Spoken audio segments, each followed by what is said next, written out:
What's happening, guys, and welcome back to the channel, and welcome to this afternoon's live stream for a preview for Everton versus Chelsea at Goodison Park tomorrow. And with all the turmoil going on off the pitch and a big day yesterday in the race for the ownership, matters are now returning to on the pitch. And after Thursday's 1-1 draw at Old Trafford with Manchester United, Chelsea heads to Goodison Park for a reunion with club legend and former player and manager Frank Lampard. So it's certainly going to be an interesting game. The Blues still needing 6 points from the remaining fixtures to 100% secure Champions League football for next season. And Everton needing every point they can possibly get as they avoid to beat the drop. But before we get into that, guys, please do smash a like on this stream. Please do subscribe to the channel.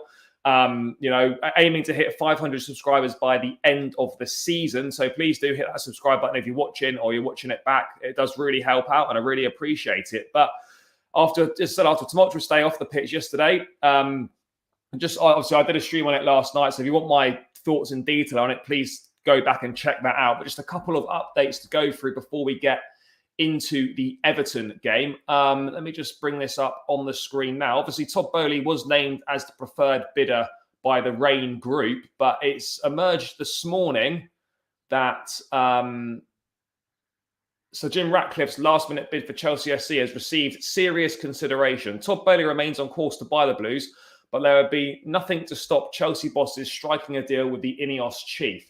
So as what I was referring to last night, that, whilst it might appear that Todd Boehly is in the driving seat, which he very much is, this Ratcliffe bid is very much still on the table and hasn't been ruled out yet either. Obviously, he didn't submit it to Rain directly. He went straight to Chelsea with it. So, yeah, I'd be interested to see what happens. That was a quick update on that. There is that, whilst Boehly remains firmly in the driving seat, there's nothing to stop the bosses at Chelsea, i.e. Roman Abramovich, from striking a deal with Ratcliffe himself. So as I was saying last night, you can go and check that out. But this bid wouldn't come in this late in the day if he wasn't sure that there was a serious chance of Ratcliffe being able to get hold of the club. So that's just a brief update on there. Obviously, head back to the channel and watch my stream from last night for a more in-depth view and analysis on the situation.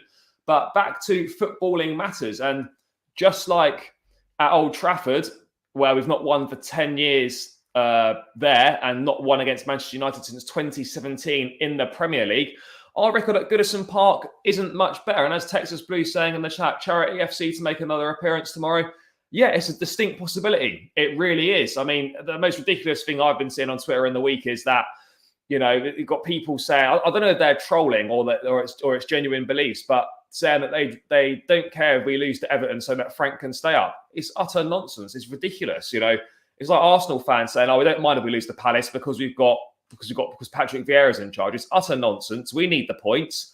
Yes, they need the points as well, but it doesn't matter who the manager is. For 90 minutes, forget about Frank Lampard. It's as simple as that. We need the 3 points. And if that ends up sending Frank and Everton down, then that's just the reality of the situation. And so be it. But people saying that, we should lose tomorrow so that Frank can stay up. Utter rubbish, honestly, pathetic from those people. I don't know. Obviously, I don't know what to say about them, but yeah, it's just utter nonsense. But going back to our record at Goodison itself, and as I was saying, it's not good. I'm just going to bring it up now. We haven't beaten Everton at Goodison Park since 2017 in the Premier League, and it's not good reading. Obviously we had the 6-3 win back in 2014. We had a 3-0 win in 2017. But as I said, since then, it's not been good.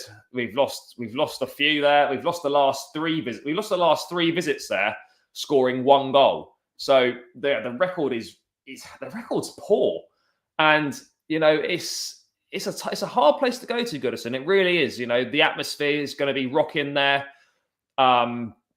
The fans are going to be bang up for it. Everton are fighting for their lives. And at this stage of the season where there's not a lot left to play for a lot of teams, obviously the 2 at the top, Liverpool and City going for the title, plenty to play for. And obviously if you're battling for the 4th spot, then of course Arsenal, Spurs, and then the relegation places.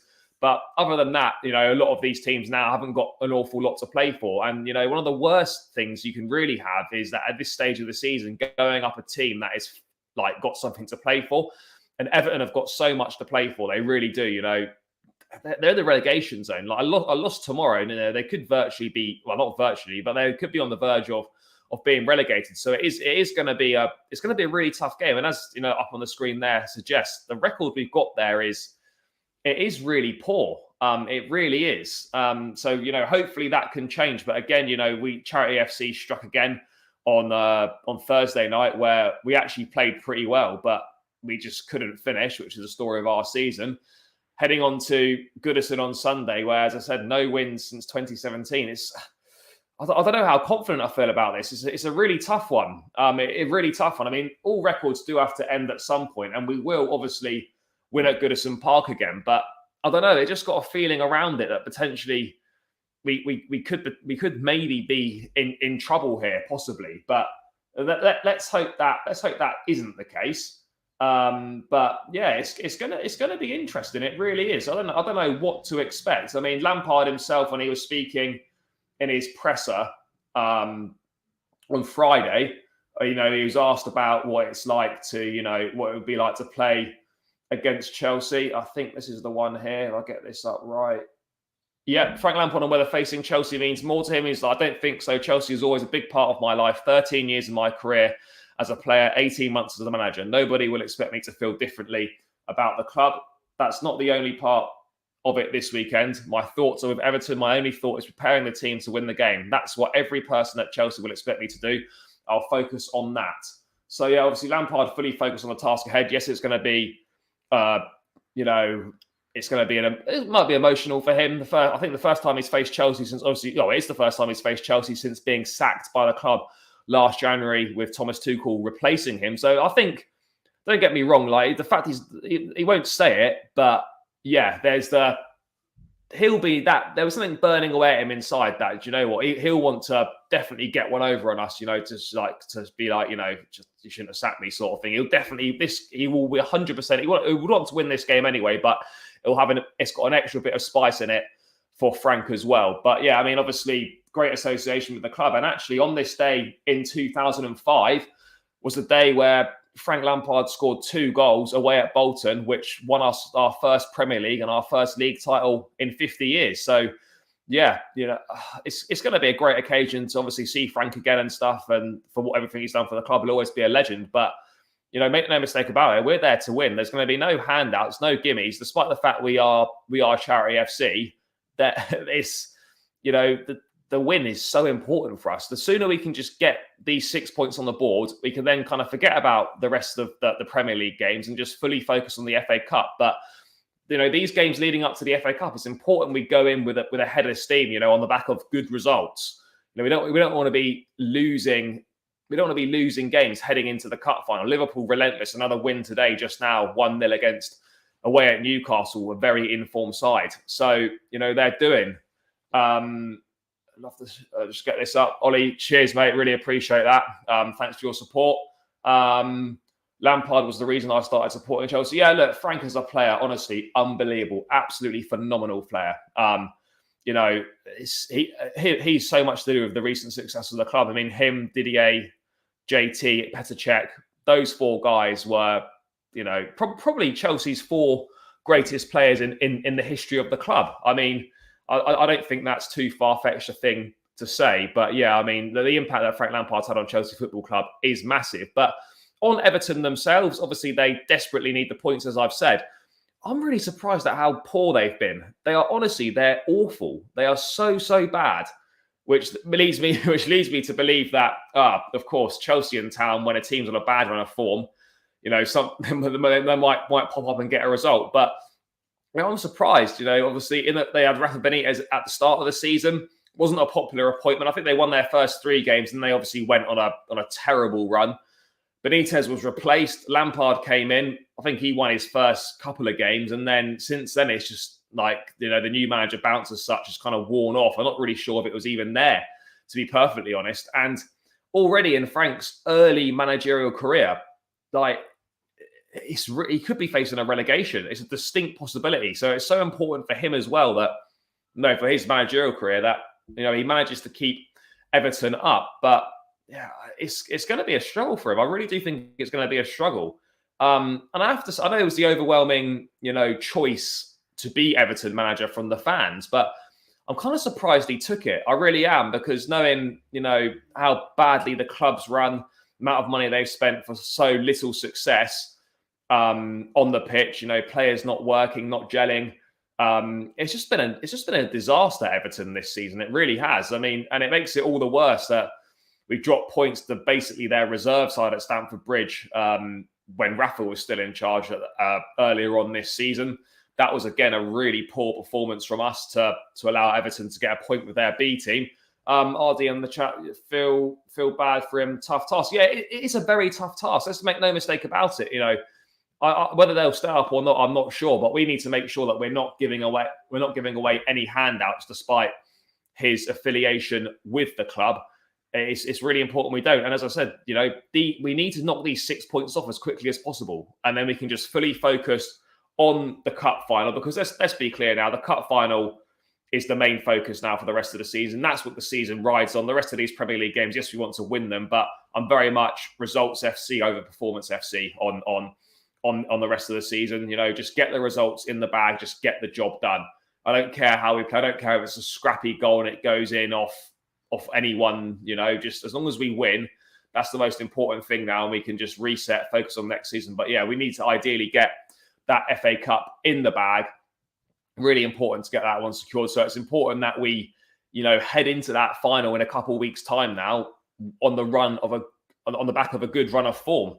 Because, having lost to Arsenal, I know we then grabbed a last-minute winner against West Ham, but we then dropped more points against Everton. Not against Everton, sorry. Then dropped more points against Man United in the week. So yeah, it is really important that we get the win tomorrow. And again, we want to put a stop to our poor run there. Not one since 2017 in the league. That's 18, 19, 20. That's like verging on 5 years now. Come on. We need to do better than that. I know it's a tough place to go, but if we're gonna go and close the gap to your Liverpools and your Man Cities, these are the grounds that we need to be going to and winning on a regular basis, because you guarantee tomorrow, City and Liverpool, if they've got this game tomorrow, they're winning it. It's as simple as that. And that's the big difference between us and them, is that there's question marks over us going to an Everton side who are in awful form. They're in the relegation zone. And yet, I'm sitting here, and a lot of you in the chat are agreeing, and Chelsea fans in general, feeling not sure if we're going to win this game. That's the difference. There's not those doubts between Liverpool and City when they go into their games. But with us, it just seems like, well, are we going to win this game tomorrow? It shouldn't really even be a question, but it is. And it's going to, I'm looking forward to it. I'm heading up to the game myself. Be great to get up to Goodison Park. Not been before. Very much looking forward to that. And it'd be great to see a win. We obviously are back in the yellow kit as well. We seem to perform very well in the yellow kit. So hopefully that omen can continue. And we can get a first win at Goodison since 2017. Thomas Tuchel, in the build-up to this game, let me just find it now. He was speaking in his press conference, obviously talking of his admiration for Frank Lampard and other bits and pieces. If I can find it, I think it might have disappeared now. I'll get back to that. He was asked whether he'd been for lunch with Frank Lampard, and they hadn't been for the lunch yet. But yeah, he was just kind of asked about, Saul's future as well. And bits and pieces like that. So I will try and obviously I'll bring that up on the screen later date. But one thing that obviously what I'm going to talk about very briefly is Reece James. Obviously a phenomenal performance against Manchester United. Great to have him back at right wing back, and he's one of our best players, and one of the best players in the league, and one of the best players in world football. And I know it's kind of obvious, but one of Chelsea's top priorities once they have a new owner in place is to offer Reece James a new and improved contract. I know it seems obvious, but that is an absolute no-brainer. Obviously, with a player as good as he is, there's going to be interest from other clubs. Real Madrid have touted their interest. They're already kind of starting to ramp things up a little bit with a view to signing him in the summer of 2023. I've got no doubts in my mind that Reece James would leave the football club, but it's important that we just put that speculation to bed. And once the new owner's in, we offer him the new contract, he signs it, and he's a mainstay for the future of the club, because he's a phenomenal football player. I think probably a future Chelsea captain. And we need to just offer him that contract and keep him at the club for as long as we possibly can. We need to fend off that interest from Real Madrid. And Real Madrid seems to be trying to take a lot of our players. Courtois, Eden Hazard, Antonio Rudiger's going there. We've seen Carvalho go there in the past. Michael Essien's gone there. We don't want to be adding Reece James to the list. So yeah, obviously one of the main priorities for the new owner when they come in is to offer Reece James a new and improved contract. And I think he absolutely thoroughly deserves to have a new contract in my eyes. So that's kind of that's such an obvious thing to do. So we just need to get that done as quickly as possible to just put to bed that Real Madrid speculation, and for B, just to avoid us ending up in any other stupid situations with contracts like we've ended up with Rudiger, Christensen, Aspie all out of contract at the same time. We just need to actually be a bit more proactive with our planning and get players tied down to deals. Even if they've got 2 years left on their contract, just get them a new contract sorted out so we don't end up in the same situation that we've been ended up in before. And it ends up costing you a lot more money than it would have done to renew the contracts in the first place, particularly our case of the back line, that we're going to have to go out and sign 2 players. Going to cost us it's going to cost us over 100 million to replace the 2 centre-backs that are leaving. So yeah, if we can just get Reece James tied down to a new contract, then yeah, it's a simple thing to do. It needs to be done.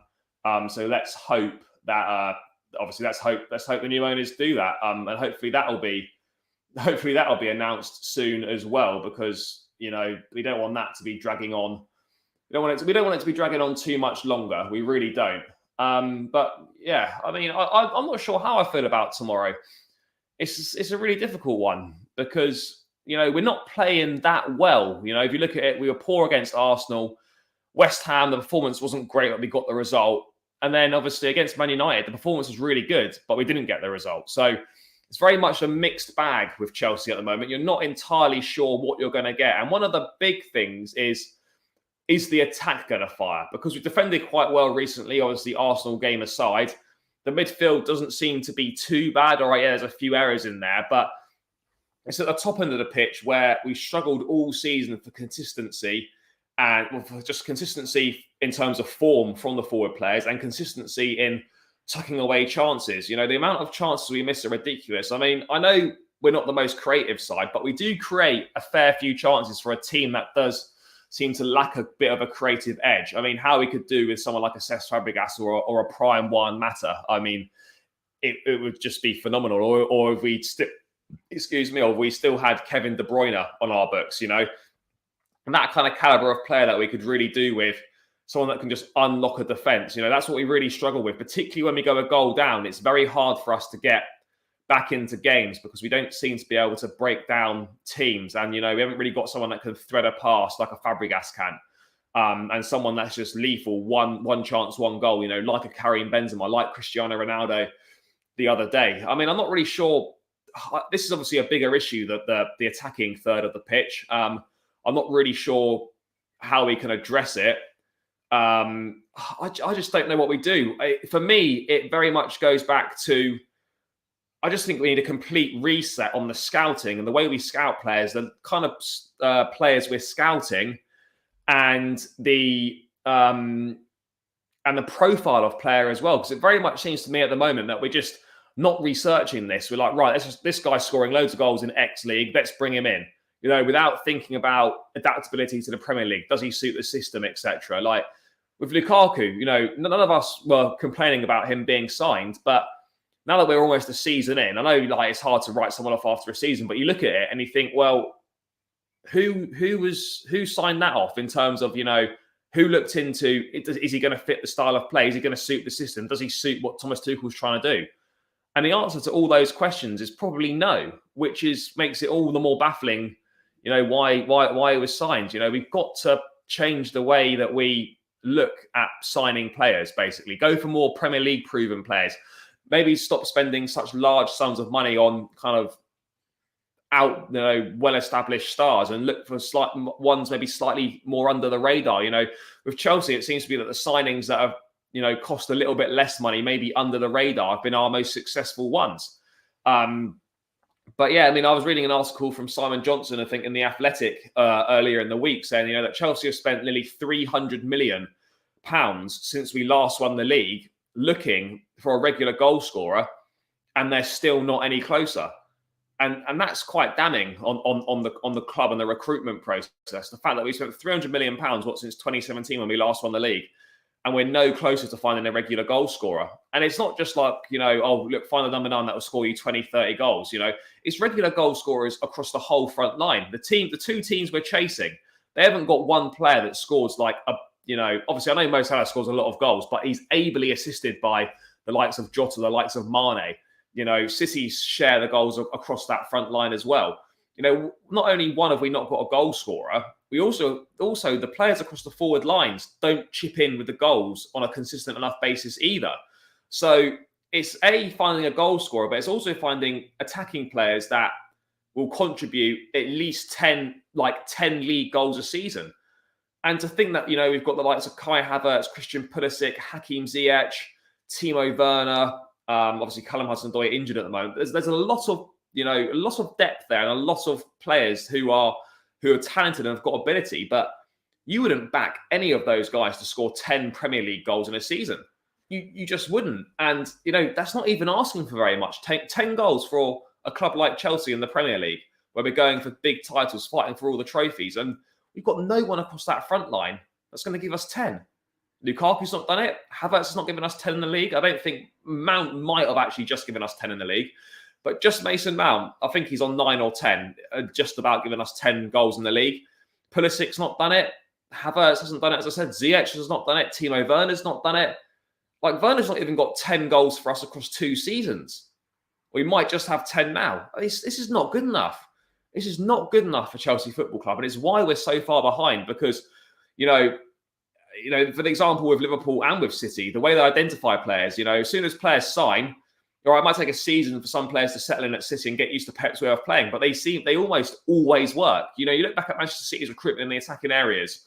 When was the last time that they signed someone in the attacking areas that it didn't really work out? I mean, you could maybe see Ferran Torres, but he still popped up with goals, but obviously he wanted to go back to Barcelona. If you look at Liverpool in the forward areas, signing Diego Jota, a fantastic signing that just came out of nowhere. You're looking at, obviously, they've signed Fabio Carvalho from Fulham, who's one for the future, could be very good. Luis Diaz. Signing these guys. Luis Diaz come in January. It looks like he's been there for years. And it's because they properly scout these players. They know that they're going to fit the system. And that's what Chelsea need to do. We need to be looking at scouting in a different way. Scouting players that suit the system we know are going to fit right into how Thomas Tuchel wants to play. Because at the moment, it's not good enough. It's just not good enough from those forward players. And I don't think much is going to change between now and the end of the season in terms of, are they going to get better at finishing? Probably not. I mean, you can practice all the finishing you want on a training pitch. What ultimately matters is whether you can do it in the match. And we've shown time and time again this season that we cannot rely on our forward players to consistently put the ball in the net. And you'd probably argue that our 2 biggest attacking strengths are the fullbacks, Reece James and Alonso. They pop up with goals. I wouldn't have backed any of those attacking players to score the goal that Alonso did against Man United on Thursday night. It's a difficult one. It really is. But something's got to change, and it's not going to change between now and the end of the season. It's something that's going to have to be looked at in the summer. It's going to have to be looked at by the new owners. But I mean, we haven't really got time to be kind of carrying out major surgery on the forward areas. We got to carry out major surgery on the back line, and we could do with a holding midfielder as well. So let me just quickly bring this up. 9 goals in his first season Premier League. If you give him more minutes of starting, he'll get you, quite possibly. But again, the consistency is not there. And the fact, all these players seem to be, bar Mount really, seems to be injured for periods of time, which obviously means they miss a lot of games and games they're not scoring in, obviously. I do agree that Pulisic has got that potential in him, but again, it's realising that on a more consistent basis. Something's going to have to change. I mean, at the moment, for me, I'd say, I know the new owners are going to come in, they want to try and, raise a club's profile in America. Pulisic, obviously the most well-known football player in America, great marketability there. So I think he'll probably stay around, but I mean, I think Hakim Ziyech could potentially leave. Timo Werner, I wouldn't be surprised if those 2 left. I mean, part of me still thinks there's a chance that Pulisic could potentially leave the club as well. You just never know. But yeah, it's the forward areas are a concern, and it's something that needs to be stripped right back. And it starts with the scouting, because our scouts are terrible. Scott McLachlan needs to be sacked. Get rid of this guy. This guy recommended Saul instead of Chouameni.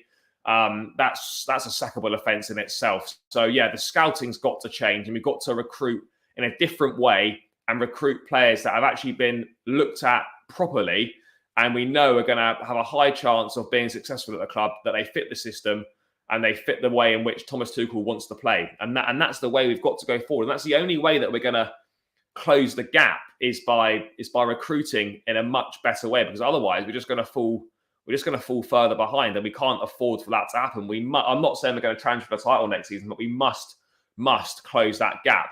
But I mean, back to the game itself. In terms of the team news, there was great news that Mateo Kovacic back in training after injury. Ross Barkley and Andreas Christensen, after missing the game in the week through illness, they were back training again. So those three trained with all the other players that didn't start against Man United in the week. So hopefully, Kovacic will be fit to play some part tomorrow. Hopefully, get him some minutes under his belt before the cup final, because it's going to be crucial for that. Tuchel, what's this? Tuchel does too many rotations in the front three. There needs to be chemistry built around attackers. Yeah, I would also agree. I would agree with that. But then on the flip side, I don't blame him for rotating, because the players have not been delivering on a consistent enough basis. So, if someone's not contributing for 3-4 games in a row, can you really blame them for the rotation? I know he rotates as well because we've got a lot of games, a lot of minutes. He wants to keep the players fresh, make sure they don't get injured, etc. But yeah, I mean, I think it would help if we settled on a front three and, went with it for a number of games and, strike up those partnerships, strike up that chemistry, etc. But I also understand why he does change it, because it's very much lacking in chemistry. So I think this weekend there'll be changes to that front line for sure, because we've seen Mount, Havertz and Werner pretty much start all of the last 4 or 5 games. So there's going to be some rotation, particularly given that we only just played on Thursday night and we're playing again Sunday lunchtime. So yeah, I think there'll be rotation in those forward areas. But yeah, it's something that needs to be addressed for sure, the forward areas as well as the back line. We need surgery kind of all over the squad, so it's going to be a massive, massive summer. But back to the game itself, I mean, I haven't got too much more to add to it. We're going to have to be up for it. It's going to be a feisty occasion. We saw Everton's tactics in the Merseyside derby. They kind of went ultimate shithousery, basically they tried kind of a B-Tech version of Atletico Madrid, trying to make it really difficult for Liverpool to play. And I think when you know that you're playing a better team, you kind of have to do those dark arts, slow the game down, commit fouls, make it very stop-starts. We're going to have to be aware that Everton are going to make it very hard for us. It's going to be physical. It's going to be an intimidating atmosphere. And we're going to have to be at the top of our game. If we turn up not at 100%, it's going to be a very difficult afternoon for us, as our record suggests. But let's move into the lineup now. Then I'm just going to bring it up on screen. I mean, I'm pretty sure that we are playing in our yellow strip. I mean, we're obviously not going to play in the blue, and the third kit for me is too much of a clash. So I've got us up in the yellow kit here. I've got us in a back five as well. I see no reason for us to deviate away from that back five. I don't think we're going to see a back four. I don't want to see a back four personally. So I'm going with the back five for my team.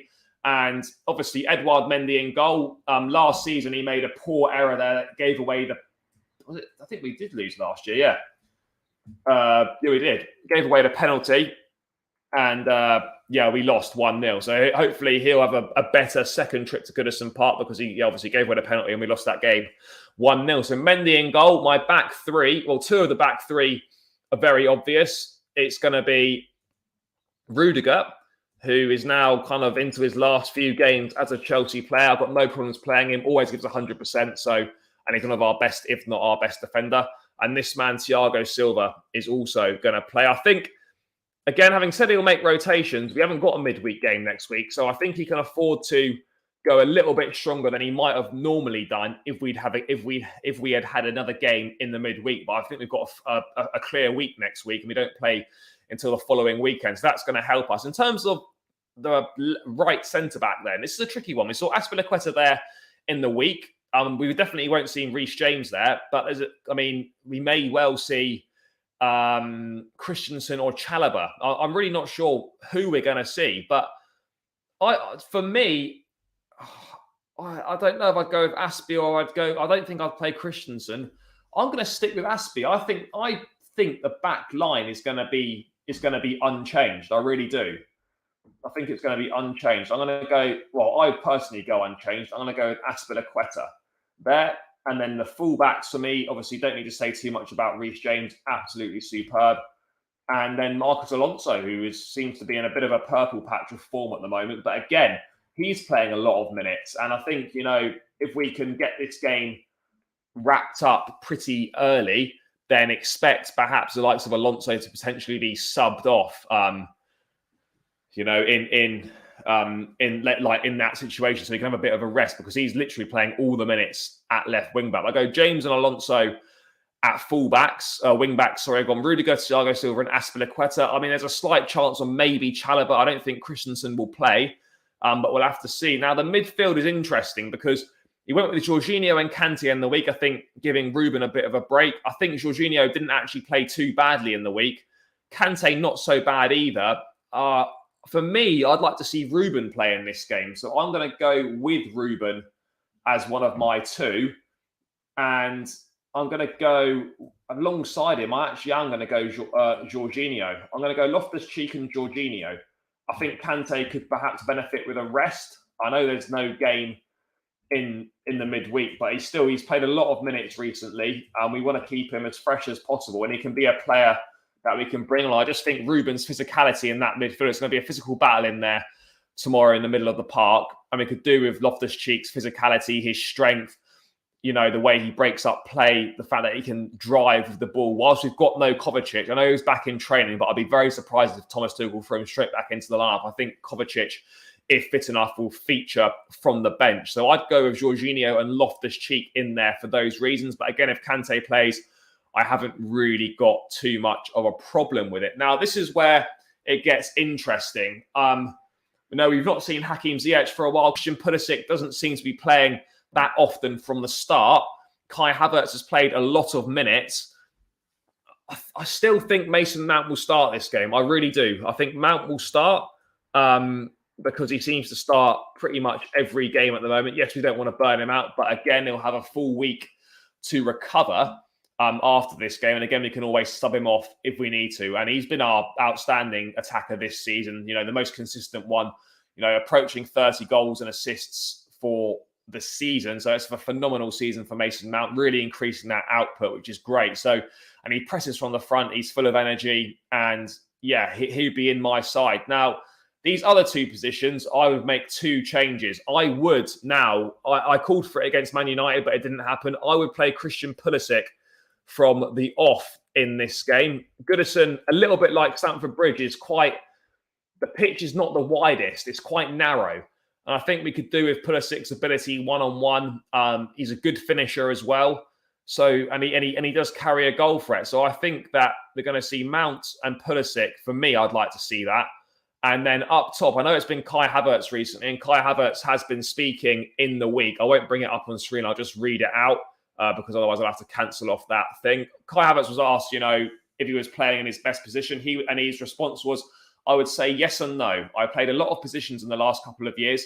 Now it's number 9. I play there in the national team. I guess it's a good position for me. I like to play there as well. Of course, I'm not a typical number 9. I don't play like Lewandowski.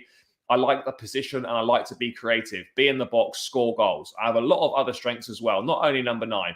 I think it's a good position at the moment. So obviously Kai quite happy to be playing number 9, whether that's his long-term position or not remains to be seen. And I think I did cancel that off by accident. So I'm just going to bring that back up.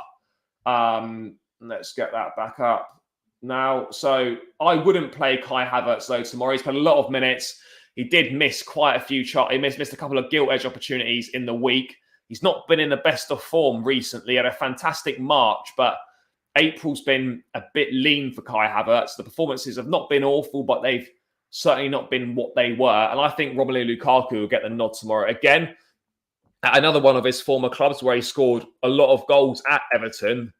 And this, I think, will be a game where Lukaku will start, and I think should start with rest needed for Kai Havertz. And again, just a physical problem for Everton's backline to deal with. I think, if Lukaku can get a goal or have a good game tomorrow, then that could really do his confidence the world of good, because, you know, the cameo against West Ham wasn't bad.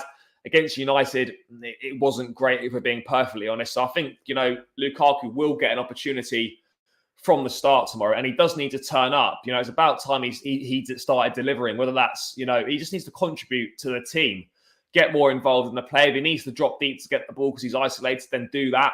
But this could be another big opportunity for him. And I do think he's fighting for his Chelsea future in these last few games of the season, you know, to show the new owner, to show the manager as well that he should be given another opportunity this season, and we shouldn't just look to get rid of him after one season. I personally believe that he will still be there next season, because I don't think the club will want to take a massive hit on their club record signing. But I mean, I could be completely wrong. A bid could come in and he might want to go. We'll have to see how that pans out. But I think Lukaku will get an opportunity tomorrow from the start. I would play him from the off personally, give Havertz a rest. And he needs to grab this opportunity with both hands, because the games are running out this season, and his opportunities to, you know, show that he deserves to be at this club next season are running out. So yeah, he certainly needs to turn up. He really does. So that's the team that I'd go with tomorrow. Back five. Obviously, let guys in the chat let me know if you'd do anything differently, if you'd go the back four, if you think that, you know, you'd rather start some other players. I think on the balance, you know, no rotation in the back five. I don't think, for me, that's needed. I've gone Loftus-Cheek to replace Kante, and I've gone Pulisic and Lukaku to replace Werner and Havertz, which I think is the right thing to do personally. Obviously, we'll have to wait and see what Thomas Tuchel goes with, but that is certainly the lineup that I would go with tomorrow night. And tomorrow afternoon. And to round out the stream then, I just need to give a score prediction. I don't think there's going to be a lot of goals in this one. It's been a fairly low-scoring fixture over the years at Goodison Park, certainly in the most recent years. I think I've got a feeling Everton may score potentially. I'm going to go for a 2-1 Chelsea win tomorrow. I'll be cheering the boys on the away end. So I think 2-1. I'm going to go for a 2-1. But to be honest, any win will do. I'm not really too bothered how we play, as long as we get the job done and just win. 1-0 Everton, Charity FC strikes again. Yeah, I wouldn't be surprised. I mean, I'm sure there's some players that probably haven't scored for about a year, and then they'll get a goal against Chelsea. It seems to be the way it goes. But I'm confident. You know, this is a shocking Everton team, but again, we've seen, you know, we went to an awful Man United team, and even though we played well, we still couldn't get the win. So it's going to be very close. It's going to be one goal in it for me. It's going to be a one goal in it game. I've gone for a 2-1 win. But I equally wouldn't be surprised if we were to drop points in this game. I don't want to say we're going to lose, but I wouldn't be surprised if it was a draw, if I'm being perfectly honest. But we just need to get those 6 points to secure the top four, and then we can fully focus on the FA Cup final in a couple of weeks' time, which is going to be absolutely massive. But yeah, that seems like a good place to round out the stream. Guys, thank you so much for tuning in. Thank you for getting involved in the chat as always. Please do smash a like on the video, and please do click that subscribe button as well, guys. I really appreciate all the support, aiming to hit 500 subscribers by the end of the season. So it's a slightly ambitious target, on 409 at the moment. So looking to hit that 500 mark. So please do hit the subscribe button, spread the word, help me out. Appreciate all of your support. I'll be at Goodison Park tomorrow, so there'll be no match reaction and player rating stream tomorrow after the game, but there will be a match day vlog that will drop on Monday, and I might do a match reaction on Monday as well. So stay tuned for that, guys. But until then, enjoy the rest of your weekend, and up the church.